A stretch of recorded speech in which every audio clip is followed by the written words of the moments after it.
that funded in the next 2 years, so there'll be a red light system there, so we can now no longer worry about kids and families crossing that intersection, and they can cross it safely. And Mr. Aguilar. District 3 needs rent control. There are many people in San Leandro that are being displaced due to the exodus that's happening in San Francisco and Oakland. Folks coming down, landlords raising rents in San Leandro. So if elected, I will implement an ordinance for rent control within reasonable limits. I have been a victim that has taken advantage of renting. I've had my rent raised. I've been given an illegal eviction. So that's one of the things that I would implement in my district is rent control in San Leandro. And transit-oriented housing next to Bayfair. Thank you. Mr. Thomas, what expenditures will be prioritized for upcoming years with forecast of deficit? My first thought is to make sure to first be able to evaluate the impact of city services and how that impacts our residents. And once being able to look at that and put a list together, really trying to determine where is the greatest impact and what is the greatest impact that's going to affect our youth and families and seniors. Once I'm able to do that, then it would be working with my council colleagues and the mayor to really try to establish what needs to be cut. Right now, it would not be responsible for me as a council member to say what needs to be cut without prioritizing and having a list of things put together and then taking it and looking at the forecasted deficit and then making a decision on what needs to be cut. Thank you. And Mr. Aguilar, the same question, I think I should say it, how would you look at prioritizing expenditures in the upcoming years with forecasts of deficit? Forecasting the deficit that we are currently facing in San Leandro, I would prioritize with the public safety of San Leandro, our senior citizens, to make sure that none of their services are cut. I would also like to look into employees contributing more to their pensions because we are facing a deficit due to unfunded liabilities. So that's what I would look at. Okay, and Mr. Thomas, what is your position on rent control? Oh, I'm sorry, did I? Yeah. What is your position on rent control? And I think we've heard from Mr. Aguilar on this. And do you take money from PACs with an interest in this issue? And if so, which ones? My position on rent control is, let's use San Francisco, Oakland, Berkeley, for example, that has rent control and the rents are still high there. The real thing we need to do is work on expediting permit processes so we can get more housing built here. We need to figure out how to put a plan in place where we are going to be able to even defer fees for builders for so many years and expedite our building process. We need more housing. Housing is actually the real solution to this problem, is building mixed use of affordable housing for all income levels. So by doing that, I believe that is the right thing that we need to focus on. All right, Mr. Aguilar, I believe you've touched on your position on rent control, but the question, do you take money from PACs with an interest in this issue, and if so, which ones? I highly support rent control. I am a corporate-free candidate. I am not taking any money from corporations or PACs. I am taking individual contributions.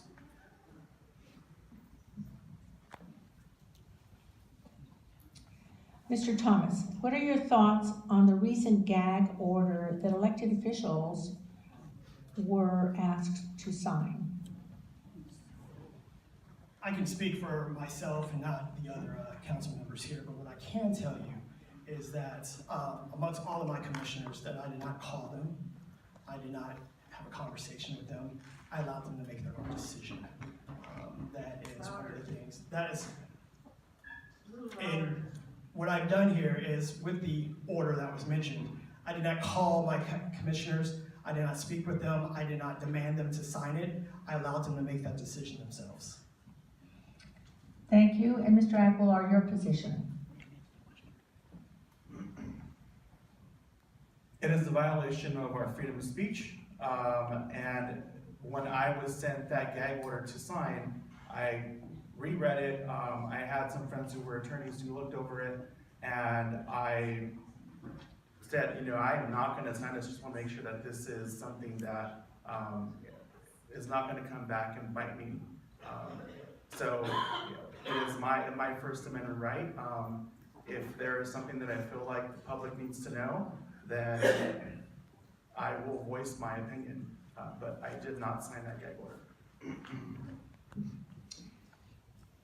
Thank you. Mr. Thomas, what do you foresee for the homeless in San Leandro and all the tent cities? Repeat that one more time, please. What do you see for the homeless in San Leandro? I think we're looking at a solution to the problem. And there's a reference to the tent cities, and I'm not sure we have tent cities in San Leandro, do we? I'll answer. Respond to that, Yeah, yes, sure. please. Happy to respond to that. We've got to go back to housing. We've got to go back to building affordable housing here in the city of San Leandro. On top of building affordable housing, expanding on the San Leandro Compact that we actually won an award for here in the city by working with landlords to be able to place people with housing vouchers into homes, working with our nonprofit organizations that support housing and support the homeless here, and making sure that we not just give housing, but we actually give housing along with wraparound services that's going to support them for mental illnesses, drug addiction, and anything else. So we don't just put them in a house and then we fail, we put them in a house so they succeed. Thank you. And Mr. Aguilar, how do you see the homeless situation in San Leandro? Like I said earlier, homelessness is increasing in San Leandro due to the exodus that's happening with raising rents. A lot more and more people are becoming homeless, especially our seniors. So we need to work with our nonprofit services to make sure that we make more affordable housing in San Leandro, and make sure that we also, mental health is another big issue, and there's a lot of folks that are homeless with mental health issues. So we need to assess and provide those services and work with our nonprofit organizations to provide that housing, because housing is a human right. Thank you. And Mr. Thomas, given the recent controversy involving the Davis Street Family Resource Center, how will you handle future city funding for the nonprofit? Kind of clarification on that question, is it specifically Davis Streets as a whole, or are we talking about nonprofits as a whole in the city of San Leandro? This question refers to the Davis Street and the controversy with Davis Street. So my response to that is, one of the things is we want Davis Street to be successful. Davis Street offers a wide range of social services here in the city. One of the things that was brought to my attention was the fact that we had a loan situation at one point.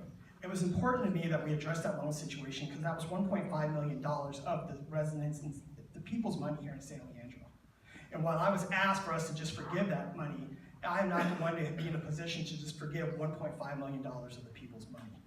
And so moving forward, one of the most important things we can do for Davis Street is to work with Davis Street, have a better open communication and dialogue with Davis Street, and get a better understanding what their financials are and what do we need to do to support them. Because we don't want to see Davis Street fail. Davis Street is a valuable service here in the city of San Leandro. Thank you. And Mr. Aguilar? Can you repeat the question, please? Yes, given the recent controversy involving the Davis Street Family Resource Center, how would you handle future funding for the nonprofit? Well, so I would take a closer look at the financials, the history. As the president of a nonprofit organization, we need to make sure that we are working closely with our community, working closely with our constituents who use these nonprofit services. But I would take a closer look at what their financials are like, what the history has been, and just basically keep a track record on the organization. Thank you. And Mr. Thomas, Do you support the militarization of the San Leandro Police, including purchase and use of armored attack vehicles? When serving on the San Leandro City Council, I had to work with the medevac situation. And during that time, I made the decision, yes, I voted yes on that because I wanted to make sure in a crisis situation that we can remove people safely from buildings or facilities and we can protect police officers at the same time. In regards to the militarization of police, my only focus for our San Leandro Police Department is to make sure that they're doing the right thing. And when they're doing the wrong thing, correct them on it and make them accountable for it. But ultimately, we want to make sure that we are keeping our police force safe. They have families just like us. They leave out every day. We want to make sure that they come home to their families. And yet at the same time, we want to make sure that they're able to do their job to the highest ability, that when they're in a situation, that they can go into that situation and save a San Leandro resident. Thank you. Mr. Aguilar. San Leandro is not at war. I do not support the militarization of police. This is not an army, but I do support public safety. I want to make sure that our police officers are highly trained, that they have excellent skills, and that they're making the right decisions. But I do not support the militarization of police. Thank you. And lastly, Mr. Thomas, how will you make San Leandro prettier? If anyone's been following me, I've been very outspoken about the weeds here in the city. And that's one of the things that we need to get back to some basics here, is getting some pride in our neighborhoods and getting, whether you're a renter or a homeowner, getting some pride back in our neighborhoods, get people to take care of our neighborhoods and clean up your property. Get things off your porches, stop leaving things in front of your houses, and clean up the landscape there. For me, I think one of the things is just, once again, making sure that we can continue to communicate that with residents here in the city of San Leandro, that we want to keep a pretty city, we want to keep a clean city, and we can only do that by investing pride in the neighborhoods that we live in. Thank you. Mr. Aguilar, same question. San Leandro is a beautiful city. We need to work with our community, we need to work with our landscapers, we need to work with folks to help volunteer services to help beautify people's lawns. There's a lot of seniors here that can't afford landscaping services, so we need to band together to help mow their lawns, create energy efficient and droughtless landscaping in our community. So like I said, San Leandro is already beautiful, but if we can get the help with our community to do that, that would be fantastic. Thank you, gentlemen. And now for a closing statement, 2 minutes. Thank you for the opportunity to be here and listen tonight. One of the things I want to note is that in my 4 years, I've demonstrated my passion and support for youth and families here, creating programs such as the New Shoes for School Drive that's helped 800 youth, advocating for the street lighting at the Floresta Monterey, making sure that we invest over $14 million into our roads here. My plan for the next 4 years is to continue helping families, work on building mixed-use housing to support all income levels, maintain and advocate for services that we need here by working with people in the state and at the federal level. I'm endorsed by Assemblymember Bonta, Supervisor Wilma Chan, Alameda Labor Council, Building and Construction Trades, Alameda County Fire, the Sierra Club, former Councilmember Jim Parola, the San Leandro Police Department, and Mayor Cutler. Thank you for this opportunity tonight. When my husband and I moved to San Leandro 8 years ago, I fell in love with this community. I have had a background in working in public service in Los Angeles and Hawaii, and I felt like this is where I wanted to plant my roots and get involved. I started off by becoming president of our neighborhood association in Floresta Gardens. Then I got appointed to the Human Services Commission in San Leandro. I then got elected to become a school board member for the San Leandro Unified School District. Then I joined the Alameda County East Bay Stonewall Democratic Club, where I am a board member. And I also sit on the Primary Club of Alameda County, where I am the secretary. So I am highly involved. I know my community very well. I know what the people want. In San Leandro, you need someone who knows how to manage a city. We have a fiscally sound budget on the school board. I'm someone that knows what they're doing. vote for someone that you trust, vote for someone that has a good rapport with their neighbors and their community. Vote for me, Victor Aguilar, for San Leandro City Council.